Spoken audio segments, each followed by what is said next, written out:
나의 입술의 모든 말과 나의 마음의 모든 묵상이 주께 온전히 연락되기를 간절히 바라나이다. 아멘. 우리 계속해서 십계명을 시리즈로 살펴보고 있는데요. 오늘은 십계명 가운데 6번째 계명, 살인하지 말라라는 말씀을 우리가 함께 묵상하고 또 살펴보려고 합니다. 제가 오늘 이 설교를 시작하면서 하나의 가상 시나리오를 여러분과 함께 나누려고 하는데요. 여러분들이 한번 마음을 열고 가짜 얘기 들어서 뭐야 하지 마시고 마음을 열고 한번 이야기를 들어주시면서 한번 깊이 저와 함께 생각해 보셨으면 좋겠습니다. 중학생 남자아이가 한 명 있었습니다. 그 아이는요, 외향적인 성격도 아니었고 사람들 사이에서 특별히 눈에 띄는 아이도 아니었습니다. 누군가의 미움을 사는 것을 당연히 원치 않았던 아이였고요. 그저 자리를 지키면서 자기에게 주어진 일을 성실하게 해나가는, 그리고 조용하게 그렇게 살아가고 싶었던 그런 아이였습니다. 오늘 마이크 상태가 좋지는 않네요. 혹시 가능하시면 이쪽 마이크를 아예 꺼주시면 아마 될 것 같아요. 잠시만 기다려주세요. 네, 됐습니다. 감사합니다. 다시 한번 시작하도록 하겠습니다. 그래서 그냥 조용하게 살아가고 싶어 하던 그런 중학생 아이였습니다. 그런데 새학년 새학기가 시작된 이후부터 문제가 하나 생기기 시작했습니다.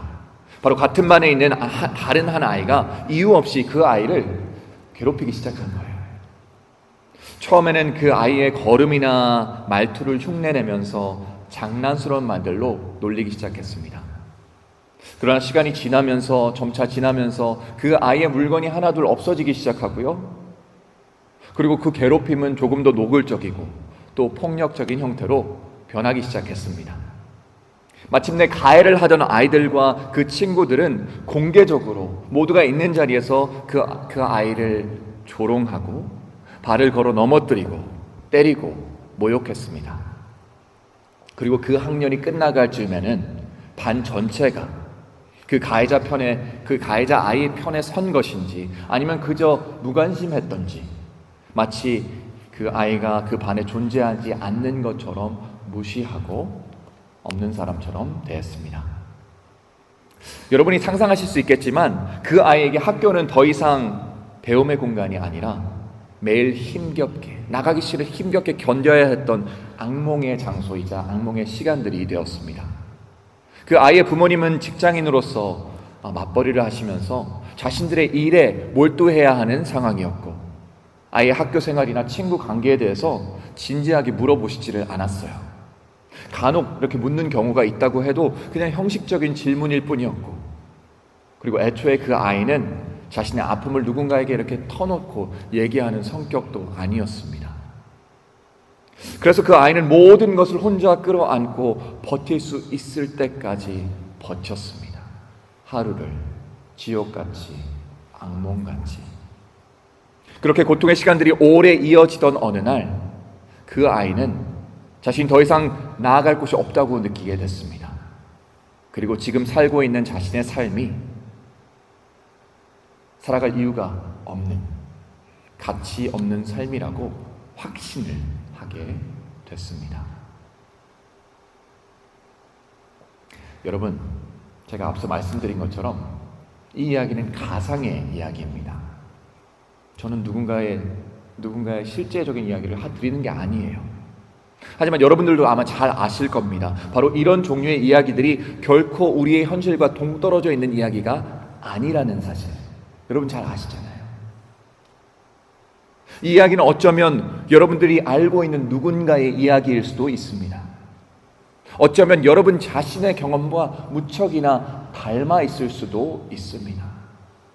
어쩌면요, 지금 이 순간에도 여러분들은 내가 그 아이와 같구나 생각하실 수도 있습니다. 그리고 그 모든 사실에 비춰서 저는 우리에게 이런 질문을 한번 던져보고 싶습니다.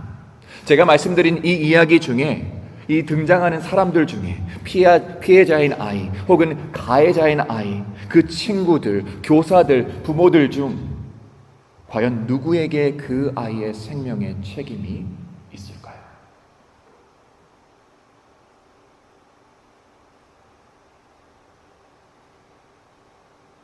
그리고 더 정확히 노골적으로 여러분께 묻는다면요, 우리 자신에게 묻는다면요, 이 이야기 속에서의 살인자가 누구일까요? 우리 살인이라는 사전적인 정의는 다음과 같습니다. 타인의 생명을 고의 또는 미필적 고의로 침해하여 불법적으로 사망에 이르게 하는 행위가 사망의 정의입니다. 그리고 하나님께서는 10계명 중에 제6계명을 통해 우리에게 분명하게 명령하시죠. 뭐라고요? 굉장히 간단합니다. 살인하지 말라. 그리고 제가 앞서서 조금 여러분이 들으시기에 불편하고 석연찮은 질문을 던졌던 이유는 우리가 오늘 함께 살펴볼 이 계명을 단순히 문자적인 의미로만 받아들이지 말고 그 깊이와 넓이를 한번 고민해보자는 이유에서 여러분께 그 질문을 던졌던 겁니다. 만약 살인이라는 것이 단순히 물리적으로 누군가의 생명을 뺏는 행위라면 이 자리에 있는 우리들 중에 이 계명을 어길 사람이 몇 명이나 되겠습니까? 몰라요. 제가 이런 말을 다른 곳에서 했을 때 정말 살인 경험이 있는 분께 이렇게 얘기하면 정말 실수가 되겠죠. 근데 모르는 일이긴 해요. 하지만 그냥 전반적으로 봤을 때 살인하지 말라라는 계명을 실제로 어긴 사람이 누가 있을까요? 문자적으로 그 살인을 정의한다면요. 아마 대부분의 경우 선량하고 어느 정도 법을 지키며 살아가는 많은 사람들에게 이 제6계명은 우리에게 딱히 적용되지 않는, 크게 와닿지 않는, 그리고 현실적인 문제가 되지 않는 내용일 수도 있습니다. 그리고 그것이 사실이라면 오늘 우리에게 주어진 이 살인하지 말라라는 계명은 오늘을 살아가는 우리에게 더 이상 중요하지 않은, 적용되지 않는 말씀일까요? 제 대답은 아닙니다. 적용돼요. 오히려 저는 이 계명이 현대를 살아가는 우리들에게 더없이 절실하게 적용되는 말씀이라고 믿습니다. 그리고 그렇게 제가 믿는 이유를 여러분과 함께 하나님 말씀 안에서 차근차근 한번 살펴보려고 합니다. 주제가 좀 무거운 편에 속하죠. 하지만 정말 중요한 이야기입니다. 우리가 그러기 위해서는 태초, 세상이 시작된 그 시점으로 돌아가야 합니다. 바로 하나님께서 인간을 창조하시고 생명을 최초로 허락하신 그 자리로 돌아가는 거죠. 창세기 1장과 2장은 하나님께서 세상의 모든 것을 창조하시고 여섯째 날 비로소 인간을 창조하신 이야기를 우리에게 전해줍니다. 창세기 1장 26절, 27절 말씀입니다. 제가 읽어드리겠습니다. 하나님이 이르시되 우리의 형상을 따라 우리의 모양대로 우리가 사람을 만들고, 하나님이 자기 형상 곧 하나님의 형상대로 사람을 창조하시되 남자와 여자를 창조하시고, 이렇게 나와 있어요. 또 이어서 창세기 2장 7절에서는 이렇게 말합니다. 여호와 하나님이 땅의 흙으로 사람을 지으시고 생기를 그 코에 불어 넣으시니 사람이 생명이 되니라. 여러분, 이것이 바로 성경이 말하는 인류의, 인간의 생명의 기원입니다. 바로 우리가 어떻게 존재하게 되었는가, 어떻게 생명을 얻었는가에 대한 명확한 성경적인 설명인 거죠. 그리고 여기서 우리는 두 가지 아주 중요한, 우리가 잊어서는 안 될 두 가지 아주 중요한 진리를 알게 되는데요, 발견하게 되는데요. 첫째, 바로 우리가 하나님의 모델로요, 형상대로 지음 받았다는 사실. 그리고 두 번째, 하나님께서 친히 당신의 생명의 숨결을 우리 안에 불어 넣으셔서 우리가 생명이 되었다는 사실입니다. 그리고 이 두 가지가 함께 있을 때 비로소 성경이 말하는, 성경이 정의하는 생명이 탄생하는 거예요. 이것이야말로 기독교적이며 성경적인 생명관이 되는 겁니다. 그리고 바로 여기에 우리는 6번째 계명이 우리에게 주어진 본질적인 이유를 알려줍니다. 왜냐고요? 생명은 누구에게로부터 왔다고요? 하나님으로부터 왔고 전적으로 하나님께 속해 있기 때문입니다. 살인하지 말라라는 이유가 여기에 있다는 겁니다. 사랑하는 성도 여러분, 여러분들은 어떻게 생각하실지 몰라요. 하지만 성경이 말하는 생명은요, 처음부터 우리의 소유가 아니었습니다. 그리고 앞으로도 결코 우리만의 것이 될 수 없습니다. 우리 갈라디아서 2장 20절에서 사도 바울이 이런 고백을 해요. 어쩌면 오늘 상황에 별로 안 맞는 구절 같은데라고 생각하실 수 있는데 제가 한번 읽어드릴게요. 내가 그리스도와 함께 십자가에 못 박혔으니 그런즉 이제는 내가 사는 것이 아니요 오직 내 안에 그리스도께서 사는 것이라. 여러분, 얼핏 보면요, 오늘 우리가 다루고 있는 살인 혹은 생명이라는 주제와 직접적인 관련이 없는 구절처럼 보이기도 해요, 이 갈라디아서 말씀이. 하지만 우리가 조금만 더 자세히 들여다보면 그 안에는 태초의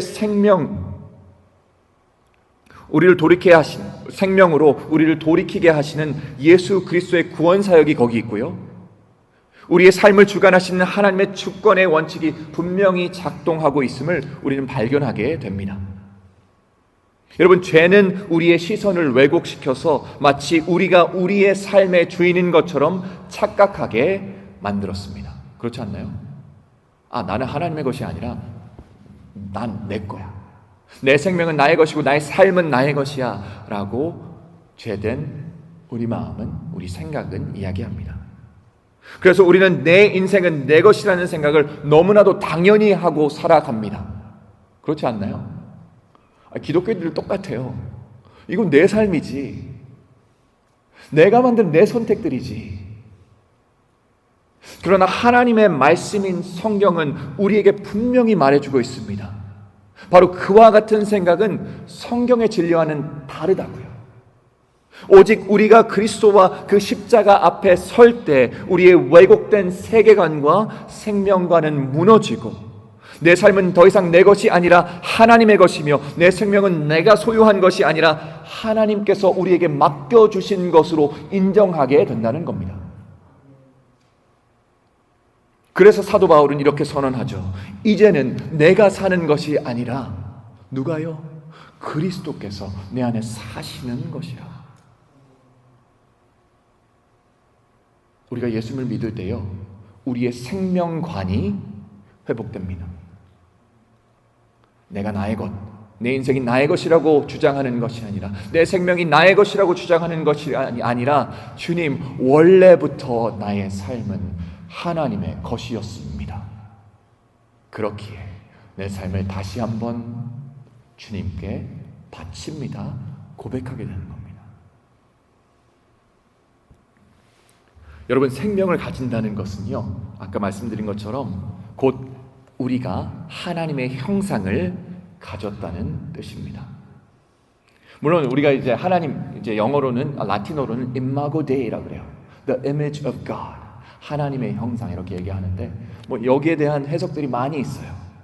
그런데요, 제가 몇 가지 해석을 알려드릴게요.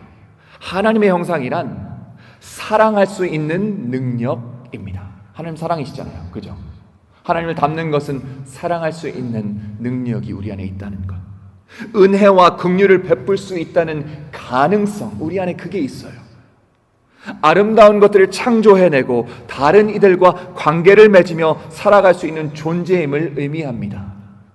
아까 창세기 말씀 제가 할 때 우리가 인간을 만들자 막 이런 얘기 나오면서 우리가 누구랑 얘기하는 거야 이런 얘기 하잖아요. 우리가 그 구절을 보면서 삼일체 하나님께서 서로 의논하시고 서로 교제하시면서 인간을 창조하시는 모습을 보는 겁니다. 그래서 우리가 서로 우리 가족 없이, 친구 없이, 지인 없이 살아갈 수 있나요? 못해요. 왜 그럴까요? 우리가 하나님의 형상으로 만들어졌기 때문입니다.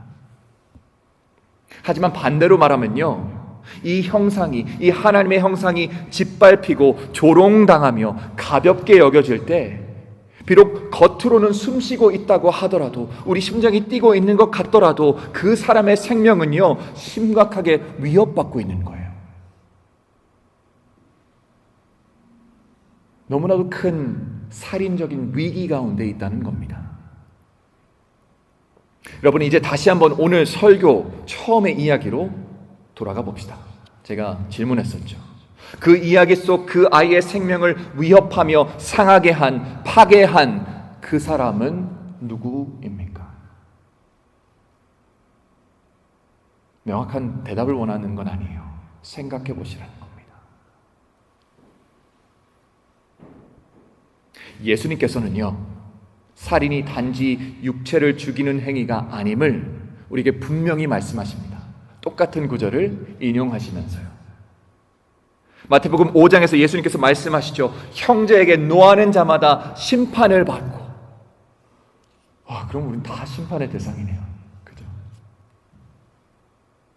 여러분, 예수님께서는요, 살인과 분노의 감정을요, 동일선상에 놓고 말씀하시는 거예요. 그러니까 이런 말씀을 들은 사람들이 와, 이거 너무 어려운 가르침이다 했던 거예요. 그 당시에 나는 누가 안 죽이기만 하면 되는 줄 알았는데 저주도 안 되고 그런 마음을 가져서도 안 되는구나. 그리고 이 예수님의 이 말씀은 우리가 가지고 있는 살인에 대한 이해를 완전히 뒤바꿔 놓습니다.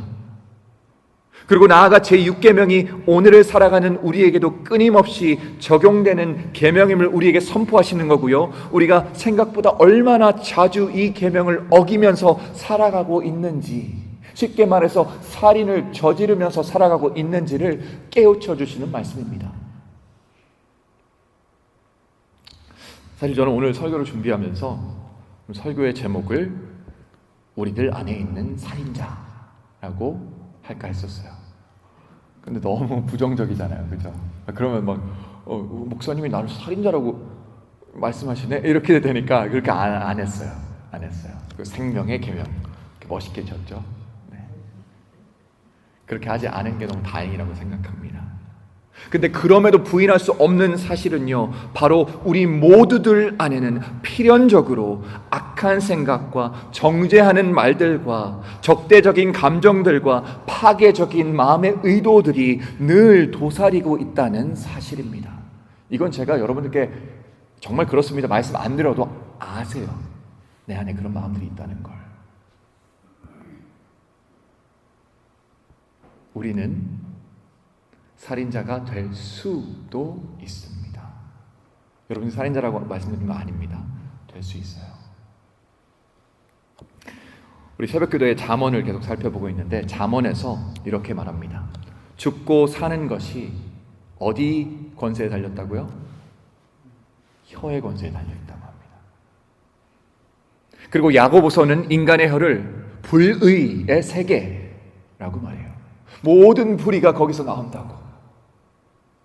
여러분, 우리가 총이나 칼을 들고 있지 않을지는 모르지만, 그리고 우리가 누군가를 물리적으로 때리거나 해하지 않을지는 모르겠지만, 우리는 우리의 말과 생각으로 다른 사람들의 마음과 영혼을, 그리고 그들 안에 있는 하나님의 형상을 다치게 하며 죽일 수 있다는 사실을 너무나도 경각심 있게 깨달아야 합니다. 그리고 그런 의미에서 전 우리 공동체를 향한 한 가지 실질적인 조언을 드리고 싶습니다. 이건 진짜 조언이에요. 그러니까 제가 어리지만 목회자로서, 목사로서 여러분들께 부탁드립니다. 나 자신 외에 그 어떤 사람에 대해서도 그냥 말하지 맙시다. 그냥이에요. 그냥. 우리가 우리 교회를 쭉 보면 누군가를 걱정한다는 명분 아래, 또 어떤 경우에는 누군가를 위해서 기도한다는 명분 아래 너무나도 쉽게 그 사람들에 대해서 이야기합니다. 하지만 정말 많은 경우에 그게 그냥 뒷담화가 되는 경우가 있어요. 그 사람을 헛듣고 상처받게 하는 말이 됩니다. 그래서 저는 그냥 내 말만 했으면 좋겠어요. 그렇다고 남을 위로하는 말 이렇게 하지 말라는 건 아닌데, 다른 사람 말을 하지 말고 일단 나에게 적용되는 말만 하자. 좀 더 나아가서, 이거는 동의하실 수 있고 안 하실 수 있는데, 이건 저의 목회적인 철학과 개인적인 신앙의 신념이 담겨 있는 겁니다. 누군가를 칭찬하는 말조차 조금은 아꼈으면 좋겠습니다. 여러분, 칭찬은요, 고래를 춤추게 한다 이런 말도 있지만 누군가를 들뜨게 만들어요. 어쩔 수가 없어요. 그리고 결국은 교만에 빠뜨리게 합니다. 보다 근본적으로는요, 하나님이 아닌 인간이 중심이 되게 합니다. 그리고 아무리 우리가 좋은 의도로 하는 말이라도 결과적으로는 그건 그 사람에게 축복이 되지 않고 저주가 된다는 거예요. 다만 말씀으로 서로를 격려하십시오. 그럼 돼요. 제가 서로 이야기하지 말라는 게 아닙니다. 말씀으로 서로 격려하십시오.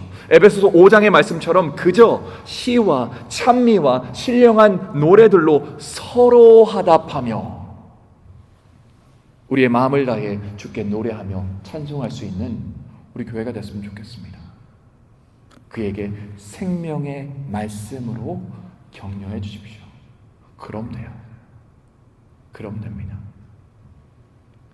사람을 죽이는 혀와 말이 아닌 영혼을 살리는 우리들의 교제와 대화가 되기를 원합니다. 여러분, 그런데요, 우리가 타인을 우리의 말과 행동으로 해치는 것에 그치지 않고 종종 우리 자신을 향해서 살인적인 행위를 행한다는 거 아세요? 아시는지 모르겠습니다. 우리들 중 가장 온화하고 가장 겸손하다고 생각되는 사람들조차도 이 자신을 향한 살인 행위에는 예외가 없습니다. 물론 처음에는 아주 작은 의심으로 시작해요. 내가 과연 이 일을 잘 해낼 수 있을까? 이렇게 시작해요. 그리고선 그 생각은 조금 더 적극적인 자기 비하로 이어집니다. 나 왜 이렇게 못하지? 난 왜 이렇게 능력이 없지? 그리고서는요, 마침내 자기 혐오로 이어집니다. 나는 실패자야. 나는 사랑받을 가치 없는 사람이야. 난 이런 내 자신이 너무너무너무 싫어. 성도 여러분, 꼭 기억하시기 바랍니다. 하나님의 형상으로 지어진 우리 자신들을 우리가 깎아내리고 부정할 때마다 우리는 우리 스스로를 살인하는 겁니다. 죽이는 겁니다. 그리고 그럴 때마다 우리는 하나님께서 친히 좋다고 선하다고 존귀하다고 말씀하신 그것을 부정하는 오만과 교만의 죄를 짓고 있는 겁니다. 그렇게 생각해 보셨어요? 하나님이 내가 좋다고 하시는데, 하나님이 내가 귀하다고 하시는데 내가 누구길래 나 자신을 그렇지 않다고 부정할 수 있을까? 여러분, 좀 하나님께서 어떤 독재자적인 그런 성향이 아니에요. 절대 아니고 그렇게 보일 수도 있지만 하나님께서 이렇게 말씀하십니다. 네 생각은 중요하지 않아. 내가 너를 사랑한다고, 내가 너를 귀하다고 여긴다고. 너에 대한 너의 평가, 너 자신의 평가는 진실과는 아주 동떨어져 있어 라고 하나님 말씀하시는 거예요. 여러분 머리의 생각을 듣지 마시고 하나님의 선포되는 진리의 말씀을 들으십시오. 그리고 그것을 의지하시는 여러분들 되기를 바랍니다. 그리고 바로 이 지점에서 오늘 이 6번째 계명은 우리에게 아주 새로운 의미로 다가옵니다. 하나님은 우리에게 살인하지 말라라고 말씀하시죠. 내가 너에게 불어넣은 생명을 너희 자신의 말과 생각으로 해하지 말라라고 말씀하시고요. 너희 안에 그리고 내 이웃 안에 있는 하나님의 형상을 훼손하지 말라라고 말씀하시는 겁니다. 그러므로 이 계명은 모든 형태의 정죄함과 차별을 멈추라는 명령이기도 하고요. 동시에 하나님의 자녀들을 향한 정말 절실한 사랑의 초청임을 또한 깨달으시기 바랍니다. 다시 한번 아버지께로 돌아오라는 요청, 미움 대신 사랑으로 그리고 죽음 대신 생명으로 돌아오라는 하나님 아버지의 간절한 부르심인 것입니다. 설교 마무리하겠습니다. 사랑하는 성도 여러분, 몸과 마음과 영혼을 죽이는 모든 종류의 살인은 모든 사람이 구원을 받으며 진리를 아는 데 이르기를 원하시는 하나님의 뜻에 정면으로 반하는 일입니다. 기억하세요. 그러므로 어떤 형태의 살인도 저지르면 안 됩니다. 왜냐하면 그것은 anti God이 되는 거예요. 생명을 지으신 하나님을 반대하는 일이고요. Anti-salvation, 우리가 받은 구원에 반하는 것이고요. 우리 영어로는 이 말이 굉장히 강하게 다가오죠. Anti-Christ, 그리스도를 반하는 일이 되는 겁니다.